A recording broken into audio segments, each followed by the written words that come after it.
ఆ పెద్ద ఆయన దిగొచ్చిన కారణం ఏమిటి? ఇతడు మంచోడని, ఇతడు గతంలో నమ్మకస్తుడని, పద్ధతి తెలిసిన వాడని, కృతజ్ఞత కలిగిన వాడని, ఇలాంటి వాడు పైకి రావాలని ఆ పెద్ద ఆయన మంచివాడికి సహాయం చేయడానికి ముందుకొచ్చాడండి.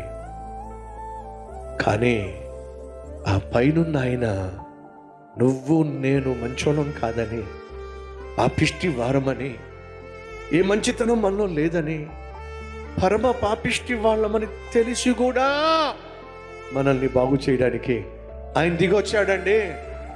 ఎంత మంచి దేవుడు అండి.